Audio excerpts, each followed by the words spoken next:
नमस्कार, मी डॉक्टर कविता राणे. माझा विशेषमध्ये आपल्या सगळ्यांचं स्वागत. आजच्या दिवसातली शिक्षण क्षेत्रातली सगळ्यात महत्त्वाची बातमी जी समोर आली ती म्हणजे सीबीएसईनं सुप्रीम कोर्टासमोर एक फॉर्म्युला ठेवलेला आहे. 12वीच्या परीक्षा रद्द झाल्यात आणि मग 12वीच्या मुलांचं मूल्यांकन कसं करावं हा प्रश्न गेले अनेक दिवस चर्चेला जात होता आणि एक फॉर्म्युला आज सीबीएसईनं सुप्रीम कोर्टासमोर ठेवला.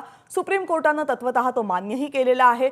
मग आता प्रश्न उरतोय की राज्यांची जी बोर्ड आहेत ती काय निर्णय घेणार, महाराष्ट्र राज्य सरकारचं जे बोर्ड आहे ते काय निर्णय घेणार 12वीच्या परीक्षांच्या बाबतीत, आणि सीबीएसईच्या बाबतीत सुप्रीम कोर्टानं मान्य केलेला हा फॉर्म्युला आता राज्यांमध्ये सुद्धा वापरला जाणार का, असे अनेक प्रश्न शिक्षण क्षेत्रामध्ये विचारले जात आहेत, पालकांकडून विचारले जात आहेत आणि अर्थातच विद्यार्थ्यांसमोर सुद्धा आहे. आणि याच विषयावर आज आपण चर्चा करणार आहोत आणि या चर्चेमध्ये सहभागी होण्यासाठी आपल्या सोबत आहेत अनेक शिक्षण तज्ञ.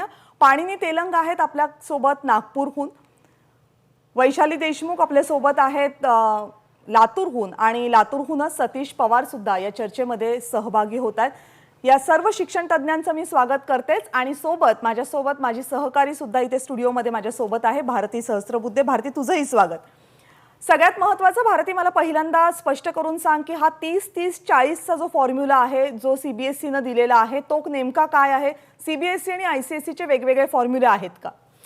कविता, खरं तर किचकट म्हणावा असा हा फॉर्म्युला आहे. कारण एखादी व्यक्ती, एखादा विद्यार्थी परीक्षा देतो म्हटल्यावर त्या वर्षीपुरतं असतं. मात्र आता सीबीएसईने हा जेव्हा फॉर्म्युला दिला तेव्हा 10वी, 11वी आणि 12वी अशा 3 वर्षांचा विचार केला जाणार आहे.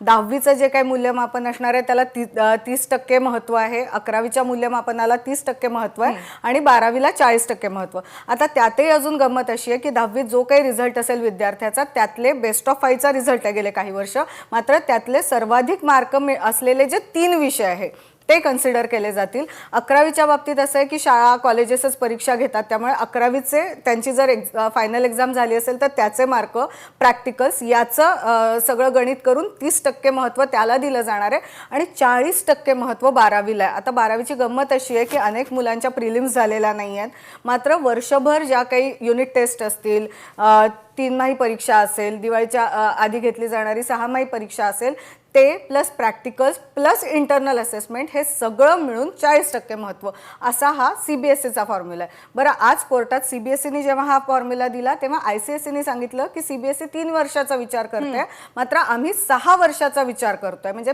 मागच्या 6 वर्षातले मार्क सातत्याने त्या विद्यार्थ्याला कसे मिळतात याचा विचार करून आमचा फॉर्म्युला असणार आहे. त्यामुळे आता आधीच्या वर्षांचे मार्क या वर्षी निकालासाठी अत्यंत महत्त्वाचे आहेत. कविता, हा झाला फॉर्म्युला. आता प्रश्न हा आहे जो अनेक भारती, 1 मिनिट मी तुला जरा थांबवतीये.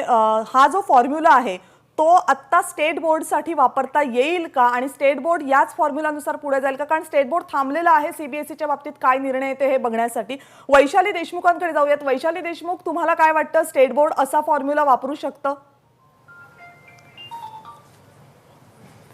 मॅम, असा फॉर्म्युला वापरू शकतं का नाही शकतं हे त्यांच्या हातात आहे, पण हा फॉर्म्युला नाही वापरला पाहिजे हे माझं मत आहे. कारण बेसिकली काय, तुम्ही 10वीचे जे मार्क्स कन्सिडर करतायत 30%, तुमचं 12वीचं पासिंग आहे फक्त 35%. सो 10वीच्या 30%च्या पर्सेंटेजमध्ये 5% 11वी आणि 12वीचे मिक्स झाले तरी प्रत्येक स्टुडंट हा पासच होणार आहे, राईट? आणि तुमचं असं म्हणणं आहे का की 10वीला पास झालेला प्रत्येक विद्यार्थी हा 12वीला जाऊन पास होतो? आपल्या महाराष्ट्र स्टेट बोर्डच्या दर वर्षाच्या निकालामध्ये 10 ते 15% हे फेल्युअर रेट आहे आपल्या स्टुडंट्सचा. सो कुठल्या बेसिसवरती तुम्ही प्रत्येक स्टुडंटला पात्र धरून पास करणार आहात? सो हा फॉर्म्युला स्टेट बोर्डमध्ये वापरला जाऊ नये असं माझं वैयक्तिक मत आहे. बरं, पाणिनी तेलंग सुद्धा आपल्या सोबत आहे. तुमचं काय मत आहे? हा वापरता येणं शक्य आहे का आणि वापरावा का? नाही, हा वापरायला नको असं मला स्पष्ट वाटतं. याचे 2-3 कारणं आहेत. पहिलं कारण असं आहे की 10वीचा अभ्यासक्रम आणि 11वीच्या अभ्यासक्रमातला खूप मोठी तफावत असते. 10वीमध्ये मॅक्सिमम मुलं चांगल्या पर्सेंटेजनी पास होतात, परंतु 11वी-12वीच्या अभ्यासक्रमाचा जो ओझं आहे ते खूप जास्त असल्यामुळे त्याला 10वीमध्ये मिक्स करणं हे मला संयुक्तिक वाटत नाही. दुसरं महत्त्वाचं असं आहे की जर का आपण अशा पद्धतीने फक्त निकालच जाहीर करणार असू तर विद्यार्थी तर पास होतील, पण शिक्षणाचा दर्जा हा मात्र सतत खालवत जाईल याची चिंता सरकारने करावी हे मला वाटतं. शिक्षणाचा नक्कीच निकाल लागेल. शिक्षणामध्ये जी पातळी आहे ती सतत खाली खाली पडत चाललेली आहे, ती अजून खाली पडायला मदत होईल या अशा पद्धतीच्या निर्णयाचं आपण आज बघतोय की हे निर्णय बरोबर नाही आहेत. याच्यात मुलांवरही अन्याय होतोय. ज्या मुलांनी 2 वर्षापर्यंत अभ्यास केला असेल त्या मुलांना तर किती मार्क मिळणार आहे हे कठीण होतं. एखाद्या मुलाला तुम्ही ॲव्हरेजनी पास करणं आणि या पद्धतीची सिस्टम म्हणजे ॲव्हरेजची सिस्टम आहे आणि या ॲव्हरेजच्या सिस्टममध्ये पास करणं हे चुकीचं याच्याकरता ठरतं. कारण जसं कोहली त्याचा जर का वन डे मधला स्कोअर हा 50%च्या वरती ॲव्हरेज असेल तर एखाद्या मॅचमध्ये तो कमी पण स्कोअर करू शकतो, एखाद्या मॅचमध्ये चांगलाही स्कोअर करू शकतो. मग हा विद्यार्थी 10वीत कमी पर्सेंटेज असलेला 12वीत चांगला परफॉर्म करू शकेल. असे कमीत कमी 10% विद्यार्थी असतील की जे 10वी नंतर 12वीत प्रगती करतात. बाकी 90% विद्यार्थ्यांची घसरण होते. पण याच्याकरता तुम्ही जो स्टॅटिस्टिक्स प्रमाण लावलेला आहे हे चुकीचं मला वाटतं आहे. बरं, सतीश पवार आपल्यासोबत आहेत. सतीश पवार, जी खरं तर परिस्थिती आत्ताची अत्यंत वेगळी आहे, अशी परिस्थिती जगभरामध्ये आपण अनुभवली नव्हती. त्या परिस्थितीचा विचार करता असा रेट्रोस्पेक्टिव्ह म्हणजे पूर्वलक्ष प्रभावानं निर्णय घेणं हे तुम्हाला योग्य वाटतं का? महाराष्ट्र सरकारनं सुद्धा अशा निर्णयाचा विचार करावा की करू नये? नाही, ह्याच्यामध्ये एक गोष्ट आपण सर्वांनी लक्षामध्ये घेणं गरजेचं आहे की CBSEने जो निर्णय घेतलेला आहे त्यांच्या शाळांचं स्वरूप असं आहे की 11th आणि 12th 11वी आणि 12वीचे जे मॅक्सिमम वर्ग आहेत ते 10वीच्या ज्या CBSE स्कूल्स आहेत त्यांना जोडून आहेत. महाराष्ट्रामध्ये स्टेट बोर्डाचं जे स्ट्रक्चर आहे शाळांचं बऱ्याच ठिकाणी 11वी म्हणजे +2चे जे काही वर्ग असतात ते शाळांना, ग्रामीण भागामध्ये शाळांना जोडले गेलेले आहेत. म्हणजे 8वी 9वी 10वीच्या शाळांना जोडले गेलेले आहेत. तर शहरी भागांमध्ये विशेषतः तालुका प्लेसेस पासून पुढे वरिष्ठ महाविद्यालयांना जोडून कनिष्ठ महाविद्यालयात. मग याच्यामध्ये गंमत अशी येते की ज्या वेळेला तुम्ही या पद्धतीने विचार करता की 10वीचे 40% स्कोर 30% स्कोर, 11वीचा 30% आणि 12वीचा 40%, तर इथे गोंधळ असा निर्माण होऊ शकतो की आता जसं सरांनी सांगितलं की 10वीला जो काही तुमचा जे काही स्कोर्स मिळालेले आहेत तिथली अभ्यासाची पद्धती ही कम्प्लिटली सब्जेक्टिव्ह आहे. सायन्स फॅकल्टीमध्ये ज्या वेळेला तुम्ही येता 11वी 12वीला त्यावेळेला मॅक्सिमम विद्यार्थी हे एंट्रन्स एक्झामिनेशनचं प्रिपरेशन करतात आणि मग तिथे ऍप्लिकेशन अनालिसिस आणि अप्लाइड लेवलवरती अभ्यासक्रमाची पातळी गेलेली असते.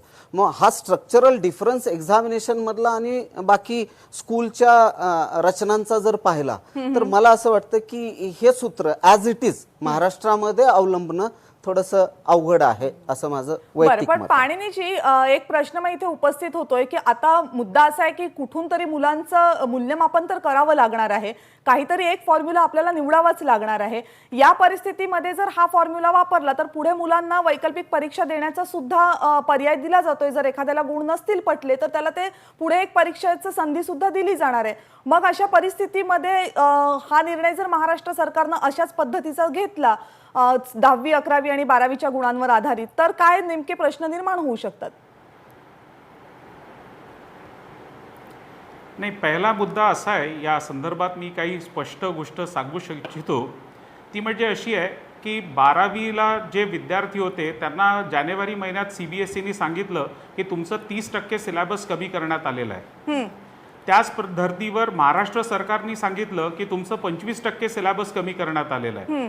पण आश्चर्याची गोष्ट ही आहे की महाराष्ट्राने वेगळं सिलेबस कमी केलेलं आहे, CBSEने वेगळं सिलेबस कमी केलेलं आहे. बरोबर. आणि JEE आणि नीट परीक्षा याची जी NTA आहे, नॅशनल टेस्टिंग एजन्सी आहे, यांनी मात्र 1% ही सिलेबस कमी केलेलं नाही. मग ज्या CBSEनी आणि स्टेट गव्हर्नमेंटनी जेव्हा सांगितलं की आम्ही हा सिलेबस ऑनलाईन पद्धतीने मुलांना त्या पद्धतीने शिकवू शकत नाही, त्याच सिलेबसवर आधारित 100% सिलेबस हे NTA डिक्लेअर करतं आणि NTA जर का 1 दिवसाची परीक्षा घेऊ शकते तर महाराष्ट्र सरकारने पण विद्यार्थ्यांची सायन्सवर आधारित किंवा आर्ट्सच्या काही विशेष सब्जेक्ट्सवर आधारित किंवा कॉमर्समधल्या काही विशिष्ट सब्जेक्ट्सवर आधारित अशी जर का परीक्षा घेतली तर जे जास्त योग्य आहे. परीक्षा का घेतली जाते हे समजणं महत्त्वाचं आहे. आपण परीक्षा याच्याकरता घेतो कारण की आपल्याला विद्यार्थ्यांना कमीत कमी काहीतरी क्वालिफिकेशन असायला पाहिजे, कमीत कमी काही गोष्टी त्यांना आल्या पाहिजे म्हणून परीक्षा घेतो. बरोबर आहे. आज जे परीक्षा वर्षभर रद्द मुलं करून करतात त्याचं आपण मूल्यांकन होणं average च्या गरजेचं आहे पद्धतीवर आणि जर का- त्यासाठी इव्हॅल्युएशन सिस्टीम्स, परीक्षा पद्धती आपण निर्माण केलेल्या आहेत. पण एक गोष्ट आपल्या सगळ्यांना आता ध्यानात घेतली पाहिजे की जी परिस्थिती आपल्या आजूबाजूला आहे त्या परिस्थितीमध्ये खरंच मुलांना बाहेर आणून ती परीक्षा घेणं शक्य आहे का, ऑनलाईन परीक्षा घ्यायच्या झाल्या तरी ते या सगळ्याचा सारासार विचार करून अखेर परीक्षा रद्द करण्याचा निर्णय झालेला आहे. त्यामुळे आता आपल्याला त्याच्या पुढे जाऊनच विचार करावा लागणार आहे की मूल्यांकन कसं होणार आहे. त्याबाबत तुमचे सगळ्यांकडचे पर्यायही मला जाणून घ्यायचे आहेत. एक छोटासा ब्रेक घ्यायचा आहे. ब्रेक नंतर या चर्चेमध्ये परत येतोय. बघत रहा एबीपी माझा. माझा विशेषमध्ये आपल्या सगळ्यांचं पुन्हा एकदा स्वागत. आपण चर्चा करतोय की सीबीएसईने जो फॉर्म्युला मूल्यांकनासाठी 12वीच्या विद्यार्थ्यांच्या मूल्यांकनासाठी समोर ठेवलेला आहे तो महाराष्ट्र राज्याला, महाराष्ट्र स्टेट बोर्डला वापरता येईल का. आपल्या चर्चेमध्ये जे सगळे तज्ज्ञ सहभागी झालेले आहेत सगळ्यांचं एक सुरामध्ये असं म्हणणं आहे की असा कोणताही फॉर्म्युला महाराष्ट्र शासनानं त्याचा विचार करू नये. मग प्रश्न उपस्थित राहतो की विद्यार्थ्यांच्या परीक्षा घ्यायच्या नाही आहेत, मूल्यांकन तर करायचं आहे, हा फॉर्म्युला वापरायचा नाही, मग आपण नेमक्या कोणत्या पद्धतीनं विद्यार्थ्यांचं मूल्यांकन करू शकतो आणि समजा जर हा फॉर्म्युला वापरायचा झाला तर त्यामध्ये काय बदल करणं अपेक्षित आहे. हा माझा पहिला प्रश्न आहे सर्व तज्ज्ञांसाठी. सुरुवातीला पाणिनी तेलंग तुमच्याकडनं जाणून घ्यायला आवडेल. वेळ अत्यंत थोडा आधीच सांगते मी, कारण म्हणजे उत्तरं थोडक्यात द्या मला. कोणत्या या फॉर्म्युलामध्ये काय बदल केले तर ते महाराष्ट्र राज्य सरकार वापरू शकेल असं तुम्हाला वाटते? मला असं वाटतं 11वी आणि 12वी याच्या आधारावर मूल्यांकन करणं जास्त योग्य राहील. बरं. आणि याच्यामध्ये खूप जास्त आपण करू शकत नाही कारण की पॅन्डेमिक आहे. परंतु एकच सजेशन मला राहील की जो आपण निकाल आत्ता लावतोय त्याच्यानंतर एखादा ब्रिज कोर्स या सर्व मुलांना करणं गरजेचं करणं शासनाने तेवढं एक लक्ष द्यायला पाहिजे. बरं. त्याची माझं असं मला वाटतं की आपण ब्रिज कोर्स पण करायला पाहिजे. ॲव्हरेजनी रिझल्ट 11वी 12वीचा लावायला काही हरकत नाही. बरं. वैशाली देशमुख तुमचं मत? मॅम, मूल्यांकन करण्यासाठी जे काही लागतं मला असं वाटतं की ऑलरेडी गव्हर्नमेंटचं काय म्हणणं आहे की आम्ही हे मूल्यांकन आता याच्यासाठी करतोय की त्यांना पुढे होणारे ऍडमिशन्स पटापट व्हावेत म्हणून, वेळ वाया जाऊ नये. पण जेई आणि नीटची एक्झाम गेल्या वर्षी सप्टेंबरमध्ये झाली होती आणि त्यांचे ऍडमिशन जानेवारीमध्ये झाले होते. सो आपण जर हा 2 महिन्याचा स्पॅन आणखीन स्टुडंट्सला दिला आणि त्याच्यासाठी एक ब्रिज कोर्स घेऊन त्याच्यावरती जर आपण एक सर्टिफाईड एक्झामिनेशन घेतली which will be a 1 day online examination, तर त्याचा रिझल्ट मग आपण कन्सिडर करू शकतो रादर दॅन या सगळ्या मूल्यांकनाच्या बेसवरती. कारण बरेचसे रुरल एरियाज आहेत जिथे इंटरनेट नव्हतं, जिथे 11वीचं काहीही शिकवलं गेलेलं नाहीये. ते बरोबर आहे तुमचं मॅडम, पण या अनिश्चिततेच्या काळामध्ये आपण ते 2 महिने घेतले तर पुढच्या परिस्थितीबाबत कुणीही काही सांगू शकत नाही. त्यामुळे तिथे प्रश्नचिन्ह मात्र अनेक उपस्थित राहत आहेत. सतीश पवारजी तुमचं काय म्हणणं आहे? नाही, याच्यामध्ये 11वी 12वी लेवलवरती फॅकल्टी वाईज आपल्याला विचार करावा लागणार आहे. आर्ट्स फॅकल्टीमध्ये जसं आता पानैनी सरांनी सांगितलं की as it is board internal एक्झामच्या माध्यमातून ते बोर्ड एक फॉर्म्युला पर्टिक्युलर डिसाईड करू शकतं. परंतु सायन्स असेल किंवा कॉमर्स फॅकल्टीमध्ये जिथे विद्यार्थ्यांना विशेषतः वेगवेगळ्या एंट्रन्स एक्झामिनेशन्सला पुढे सामोरं जायचंय त्या ठिकाणी आता तुम्ही एवी तेवी इथे राज्यामध्ये सीईटी एक्झाम घेताय ना, ह्याच्यामध्ये इंजिनिअरिंग आणि ऍग्रिकल्चरच्या वगैरे ह्याच्यासाठी ती ऍव्हरेजली कंपल्सरी करा तुम्ही. हा आहे ना, आणि त्याच्या आधारे तुम्ही काय मार्क्स किती मिळतात हा विषय नाहीये, मेरिट ठरवायचं आहे तुम्हाला आणि त्या आधारे तुम्ही पुढची प्रवेश प्रक्रिया त्याच्यावरती कुठेतरी फायनल करा. म्हणजे ऍडिशनल बर्डन पण सायन्स सारख्या फॅकल्टीवरती येणार नाही. कॉमर्समध्ये पण अशाच पद्धतीने एखादी 2 तासाची किंवा 2.5 तासाची 3 तासाची एक एक्झाम जर कंडक्ट केली तर त्याचं एक हे होऊ शकेल. आर्ट्स फॅकल्टीमधनं वेगळ्या अशा पद्धतीनं कुठल्या एंट्रन्स एक्झामिनेशनला लॉची जर सोडली तर फार काही वेगळं त्याच्यामध्ये हे नाहीये. तर आर्ट्स फॅकल्टीच्या विद्यार्थ्यांसाठी बोर्डावरती प्रामुख्याने इंटरनल एक्झामिनेशनच्या माध्यमातून काही बरोबर, तुमचा मुद्दा बरोबर आहे म्हणजे की आपल्याला वैकल्पिक विचार करावा लागेल फॅकल्टीजनुसार. भारती? कविता, मला असं वाटतं की 10वीचे मार्क घेणं हे तर आपल्यासाठी प्रॅक्टिकली इम्पॉसिबल आहे, कारण आपला 14 लाख विद्यार्थ्यांचा आपण विचार करतोय. त्यामुळे 11वी आणि 12वीवर जसं आपण 10वीसाठी फॉर्म्युला केला की 50% 9वी आणि 50% 10वी, तसंच 50% 11वी 50% 12वी अशा पद्धतीने व्हावं. आणि डिग्री कॉलेजेस म्हणजे आर्ट्स कॉमर्स सायन्स या सगळ्यांसाठी मिळून एक एंट्रन्स एक्झाम असावी ऍडमिशनसाठी, असं माझं एक मत आहे. कारण त्यामुळे विद्यार्थ्यांना एक चॉईस राहील, आपल्याला जर काही स्ट्रीम बदलायची असेल किंवा काही असेल तर. आणि या सगळ्यामध्ये विद्यार्थी हा केंद्रस्थानी आहे, तो सगळ्यात इम्पॉर्टंट स्टेक होल्डर आहे. त्याचा विचार झाला पाहिजे, त्याचा विचार अनेक अंगांनी केला पाहिजे. त्याने वर्षभर 2 वर्ष परीक्षेसाठी तयारी केलेली आहे, त्यामुळे त्याच्या श्रमाचं चीज व्हायला पाहिजे, मूल्यांकन व्यवस्थित व्हायला पाहिजे. पण हे होत असताना त्याच्या आरोग्याची काळजी सुद्धा तितकीच महत्त्वाची आहे. त्यामुळे जर आपल्याला सीबीएसईने दिलेला फॉर्म्युला महाराष्ट्रामध्ये जर त्याचा विचार करायचा असेल तर तो तसाच्या तसा न वापरता काही वेगवेगळ्या फॅकल्टीच्या आधारावर त्याच्यात बदल करायचे का, हा एक विचार या चर्चेमधनं समोर आलेला आहे. आणि 10वीचे गुण धरायचे की नाही धरायचे यावरही राज्य सरकारनं विचार करावा, असाही मुद्दा या चर्चेमधून पुढे आलेला आहे. आपण सगळे मान्यवर या चर्चेमध्ये सहभागी झालात त्याबद्दल सर्वांचे मनपूर्वक आभार. माझा विशेषमध्ये आता वेळ झाली इथेच थांबण्याची. बघत रहा एबीपी माझा. एबीपी माझा, उघडा डोळे बघा नीट.